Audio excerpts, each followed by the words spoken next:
रोज जब घर में सभी खाना पीना खाकर सो जाते थे तो जो सविता होती थी तो वो गलत साइटों पर जाकर के गलत वीडियोस देखा करती और उसका ये रोज का ही नियम बन गया था।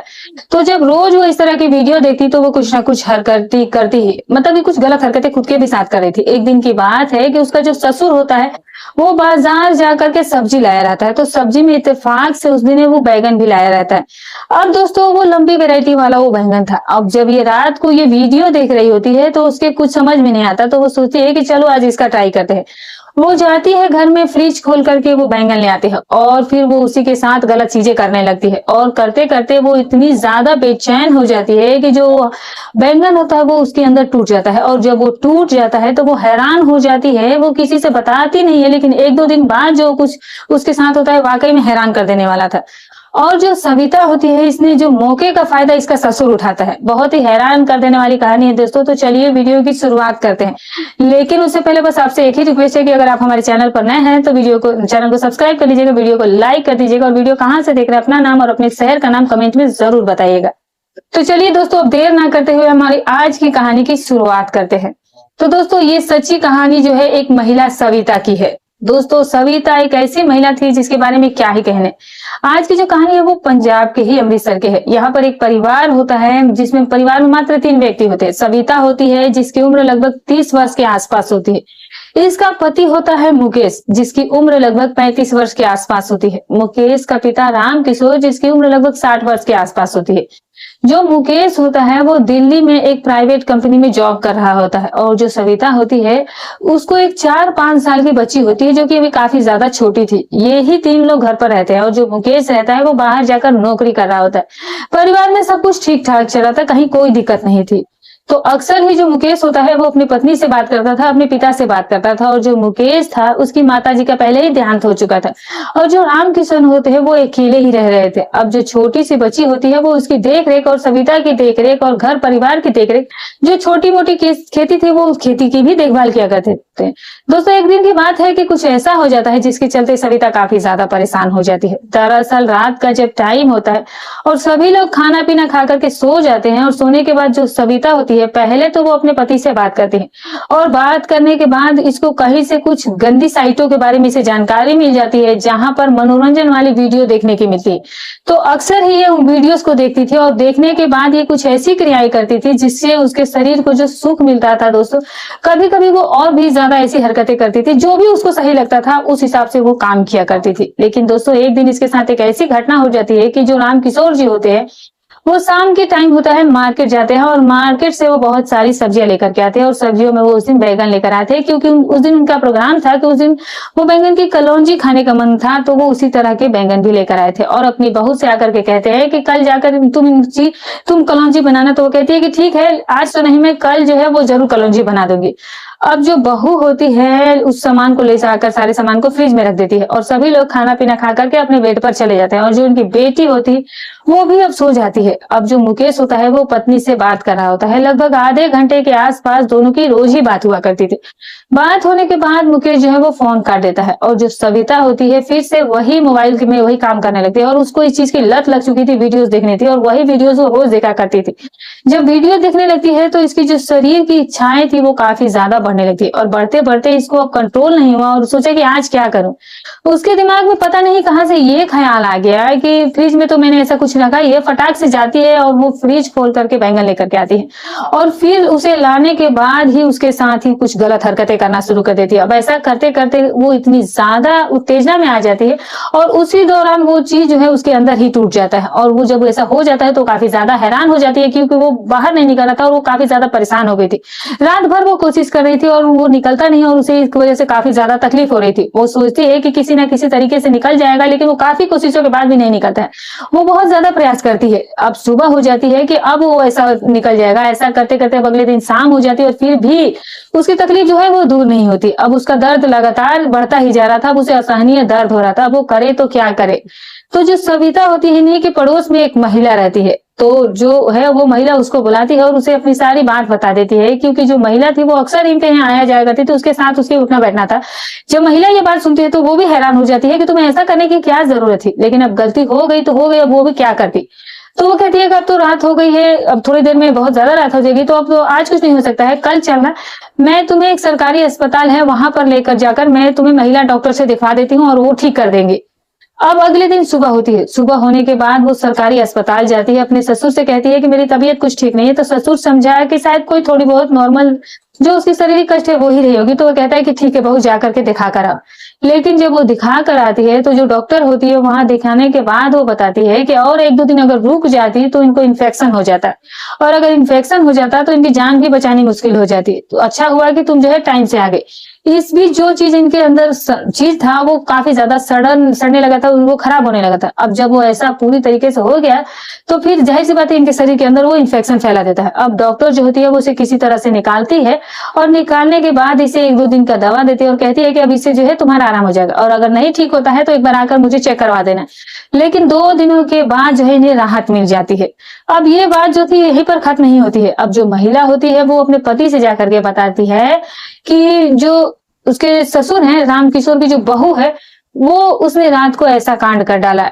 ये बात जाहिर सी बात है छुपाने वाली नहीं थी। तो वो कोई ऐसी बात हो जाए, चाहे महिला हो, अगर उसकी दोस्त थी, जाहिर सी बात है जब उसने ऐसी बात सुनी है तो वो अपने पति से जाकर ये सारी बातें कर देती। पड़ोसी महिला सारी सच्चाई अपने ही पति को बता देती है। तो अगले दिन सुबह जो पड़ोसी है वो रामकिशोर के पास आता है और कहता है कि ऐसा करो कि तुम अपने बेटे को बुला लो। तो वो कहता है कि अभी तो 1 महीने पहले ही आकर के गया है, हर 4-5 महीने पे तो आता ही रहता है। आखिर एक लड़की हुई है, उसके लिए कुछ वो कमाएगा नहीं, सेविंग नहीं करेगा तो शादी ब्याह वो कैसे करेगा। खेती किसानी में तो वैसे भी हमारी उतनी ज्यादा कोई आमदनी नहीं होती है। तो जब वो बार बार फोर्स करता है कि नहीं नहीं आप उसे बुला लीजिए, तो वो कहता है कि आखिर बात क्या है, तुम इतनी बार क्यों कह रहे हो। तो वो कहता है कि मैं तुम्हें एक बात बताऊं, किसी से बताना नहीं। तो कहता है कि हाँ बोलो ना। पड़ोसी रामकिशोर से कहता है कि दरअसल तुम्हारी बहू जो है 3 दिन पहले दवा कराने के लिए गई थी, जानते भी हो कि उसे क्या हुआ था। तो वो कहता है कि कुछ दिक्कत नहीं होगी, जो नॉर्मल बीमारी रही होगी। तो कहता है कि ऐसा कुछ भी नहीं हुआ था, वो रात को जो है बैंगन से साथ कुछ कर रही थी और वही उसके अंदर टूट गया था। तो 2 दिनों के बाद उसे काफी ज्यादा दिक्कत होने लगी। तो मेरी जो पत्नी है उसे सरकारी अस्पताल लेकर के गई थी, जहां से वो चीजें उसके ठीक की गई। और डॉक्टर ने उन्हें बताया कि अरे 1 दिन लेट हो जाता तो और ज्यादा इन्फेक्शन फैल जाता, जिससे कि इसकी जान भी बचाना मुश्किल हो जाती। जब ये बात ससुर सुनता है तो उसके पैरों तले से जमीन खिसक जाती है। अब वो करे तो क्या करे, वो बड़े ही गहराई से सोच में पड़ जाता है। रामकिशोर जो होता है वो अकेला होता है, उसकी भी पत्नी जो है वो नहीं थी। वो सोचता है कि चलो एक बार मैं भी ट्राई करके देख लेता हूँ। शाम का वक्त होता है, सब खाना पीना जो है वो खा लेते हैं। तो जो ससुर होता है वो सविता से कहता है कि तुमसे एक बात पूछना है। तो सविता को लगता है कि कोई साधारण सी बात होगी, क्योंकि उसके दिमाग में वो बात चल नहीं रही थी जो बैंगन वाली बात थी, क्योंकि उसे नहीं पता था कि ससुर जी को कुछ भी सच्चाई पता है। तो ससुर कहता है कि ये बताओ कि तुम अस्पताल क्यों गई थी। जब अस्पताल के नाम लेता है तो सविता के पैरों के नीचे से जमीन खिसक जाती है। उसको लगता है कि शायद हो ना हो इसे कुछ भनक लग गई है, शायद इन्हें कुछ पता चल गया है। तो वो कहती है कि नहीं, बस ऐसा ही कुछ पर्सनल दिक्कत हो गई थी। तो वो कहते हैं कि तुम जो कर रही थी वो सारी जानकारी मुझे हो गई है, तुम जो है ऐसी हरकत क्यों कर रही थी, तुम्हें सब की चीजों की क्या जरूरत थी। जब वो इतना सुनती है तो वो शर्मिंदगी से जो है वो डूब जाती है, वो सर झुका लेती है। उसे समझ में नहीं आता है कि वो क्या जवाब दे। वो भी बिल्कुल जो है वो ससुर को भी उसको इस तरह से पूछना नहीं चाहिए था, उसे कहना नहीं चाहता। ससुर भी जो है वो शर्मलाज धोकर उसे पूछ रहा था।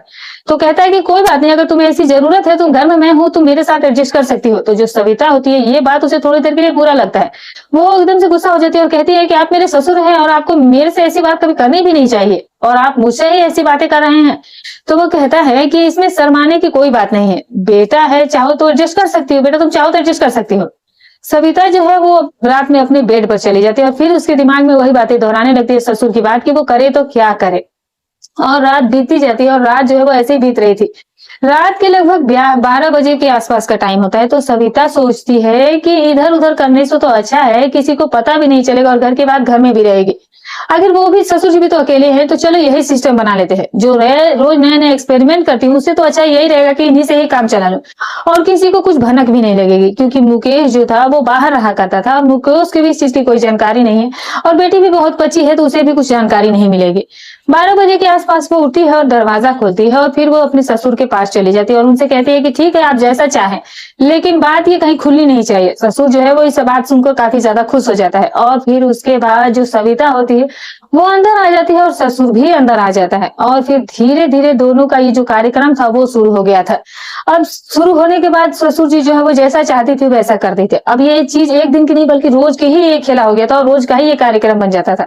अब जैसे ही रात होती ये कार्यक्रम शुरू हो जाता है। अब जो ससुर और बहू का प्रेम था वो काफी ज्यादा बढ़ गया था। दोनों एक दूसरे के साथ जो बहू और ससुर की तरह नहीं बल्कि एक पति पत्नी की तरह रहने लगे। लेकिन कहते हैं दोस्तों कि जो गलत करता है उसका नतीजा भी गलत काम, जो गलत काम करता है उसका नतीजा भी गलत ही निकलता है। जो राम किशोर होता है उसे सोचता है कि लोग ये बातें नहीं समझ पाएंगे और ये सिलसिला ऐसे ही चलता रहेगा। लेकिन आप जब भी कोई भी गलत करोगे कोई ना कोई जो है उसको भनक लग ही जाती है। अब जो मुकेश होता है वो पत्नी को इसीलिए छोड़कर गया था कि पिताजी अकेले बनाएंगे खाएंगे कैसे, तो चलो पत्नी रहेगी तो इनकी देख रेख भी करती रहेगी और ये भी उनकी देख रेख करते थे। लेकिन पत्नी इधर जो है वो गलत काम कर रही थी। एक दिन की बात है कि लगभग दिन का टाइम हो रहा था, 1:30-2 बजे का समय हो रहा था। इसी दिन जो है राम किशोर जो है वो दिन को ही काम लगाने शुरू कर दिए थे और अचानक से जो पड़ोस की महिला होती है वो उस वक्त घर में आ जाती है और जो दरवाजा होता है अंदर से वो बंद नहीं था, बस ऐसे ही उसको लगा के रखा था कि कोई भी धक्का दे तो वो दरवाजा खुल जाएगा, क्योंकि बंद रहेगा तो लोगों को डाउट हो जाएगा। तो ये बड़े ही दिमाग से काम कर रहे थे। लेकिन जैसे ही ये जाते हैं तो देखते हैं कि बहू का जो कमरा है वो हल्का सा बंद है और वो आवाज लगाती है। तभी बहू कहती है कि ठीक है रुकिए मैं आ रही हूँ, और इतना कहकर वो लगभग 2 से 3-4 मिनट में उसको बाहर आने में लग जाता है। वो कपड़े समेटते हुए बाहर आती है तो वो कहती है कि तुम्हारे ससुर जी कहाँ गए। तो अब वो हैरान में हो जाती है। तब तक जो बेटी होती है वो कहती है कि बाबा जो है तो वो तो बाबा तो अंदर ही है। अब जब ये अंदर की बात पड़ोसी सुनती है तो ये हैरान हो जाती है। सविता जो है कमरे में जाकर देखती है तो ससुर जब कमरे में होते तो उसे भी शंका हो जाती है कि हमने जो अपने पति से बात बताई थी पति ने इससे बताया और दोनों के बीच में ही ये सिस्टम बन गया। अब यही से बात फैल जाती है और बात जो है वो धीरे धीरे गांव में फैल जाती है। जब गांव में बात फैलती है तो जब गांव के लोग होते हैं वो मुकेश को फोन कर देते हैं और कहते हैं कि तुम्हारे घर में कोई और ही कार्यक्रम चला है। जो मुकेश होता है पहले इस बात से वो विश्वास नहीं करता है, क्योंकि आज तक उसके साथ ऐसी कभी उसने सुनी नहीं थी। तो वो पत्नी से पूछता है। अब पत्नी जो है उसे बातों में घुमाने का प्रयास करने लगती है। वो कहती है कि ऐसी कोई बात नहीं है, गांव के लोगों ने बस दुश्मनी में ऐसा कुछ कहा होगा। वो चाहते हैं कि पिताजी को हम अकेला छोड़ देते और इसीलिए वो लोग चाहते हैं कि हम उन्हें छोड़ दे। लेकिन जो ये बात है ये बात तो मुकेश मान जाता है। लेकिन फिर बीच में गांव से फोन जाते हैं, जो उसके यार दोस्त है वो उसे बताते हैं कि यार कुछ ना कुछ तो गलत चल रहा है। मुकेश अब इसी बीच गाँव आ जाता है और गाँव आ जाता है तो जो पड़ोस वाली आंटी होती है वो भी मुकेश से सारी बातें पूछने लगती है और उन्हें बता भी देती है। अब मुकेश को सारी बात क्लियर हो गई थी। मुकेश बेचारा करे तो क्या करे, वो बेबस और लाचार था और बात जो थी उसकी बाप की थी और उसके साथ वो कुछ कर भी नहीं सकता था। मुकेश गुस्से में बिल्कुल आग बबूला हो जाता है और पत्नी को वो बहुत मारता पीटता भी है। और मारने डांटने के बाद उसे लगा कि कहीं ना कहीं जो मेरी कमी है वही पत्नी खल रही है और इसी के चलते वो गलत कर रही, और इसीलिए वो पत्नी को लेकर के दिल्ली आ गया और पिता को अकेले छोड़ दिया। पत्नी दिल्ली आ गई और बच्ची भी दिल्ली आ गई। और अब जो मुकेश होता है वो मुकेश का वहीं पर नाम लिखा था और बच्ची जो थी वहीं पर पढ़ने लगती है। अब जो ससुर होता है अब इसे अकेलापन खाए जा रहा था, जिसके चलते अब जो ससुर था वो बिल्कुल ही सूखता चला जा रहा था। ज्यादा दिन की बात नहीं, बस 1 ही 2 महीने बाद रामकिशोर की हालत ऐसी हो गई कि वो चारपाई पर आ जाता है। और जब वो चारपाई पर आ जाता है तो गांव से फिर फोन जाता है कि तुम्हारे पिताजी की तबीयत बहुत ज्यादा सीरियस है। अब जो मुकेश होता है वो भी फिर हैरान हो जाता है और फिर अब भाग करके आता है और जब आकर के देखता है तो जो उसके पिता जो थे वो बिल्कुल चारपाई में चिपक गए होते हैं, क्योंकि उनके जाने के बाद जो ससुर था उससे ना कुछ बनाने आता था ना कुछ करने आता है। जो मन में आता था बस वही चीजें खा लेते या बाजार से ही खरीद के खा ले करते, जिसकी वजह से रामकिशोर की हालत बहुत ज्यादा खराब हो गई थी। मुकेश के आने के बाद बहुत ही कम वक्त बीता है तब जो है उसके पिता का देहांत हो जाता है। अब मुकेश को इस चीज से काफी पछतावा हो रहा था कि पिताजी ने तो गलत किया है लेकिन मैंने जो भी किया वो भी गलत किया। मेरी वजह से जो है मेरे पिता की जान चली गई। वो हमेशा इस बात से दुखी था, लेकिन वो करता भी तो क्या करता। इसी भी जो पत्नी होती है, अब जब पत्नी जो थी वो मुकेश के साथ रहने लगी थी उसकी भी आदतों में सुधार हो गया था। पत्नी उसे बहुत समझाती है लेकिन मुकेश जो है जब पत्नी की बात सुनता तो फिर उसके दिमाग में यही बात घूम जाती है कि अगर तुमने उनके साथ कुछ नहीं किया होता तो आज पिताजी मेरे सही सलामत होते। अब जिस चीज को लेकर मुकेश काफी ज्यादा परेशान रहने लगा था, लेकिन करे तो करे क्या, अब तो जो होनी थी वो होकर ही रही थी। अब इसमें किसी का बस तो चलता नहीं है, एक माध्यम बन जाता है, बस किसी वजह बन जाता है। अगर कोई गलत काम हो या फिर कोई अच्छा काम होना होता है तो जाहिर सी बात है कोई ना कोई रीजन बन जाता है, कोई ना कोई वजह बन जाता है। तो शायद इसी वजह से ये जो है कहानी घटना घटी। दोस्तों आप इस कहानी के बारे में क्या कहना चाहेंगे? जैसे भी आपकी जो भी राय हो कमेंट करके जरूर बताइएगा। दोस्तों हमारी कहानी सुनाने का उद्देश्य किसी की भावनाओं को ठेस पहुंचाना नहीं है, ना ही किसी के दिल को आहत करना, बस केवल आपको सतर्क करना, आपको जागरूक करना है। तो दोस्तों फिर मिलूंगी एक ऐसी ही अच्छी सच्ची रोचक कहानी के साथ। तब तक अपना और अपने परिवार का ख्याल रखें।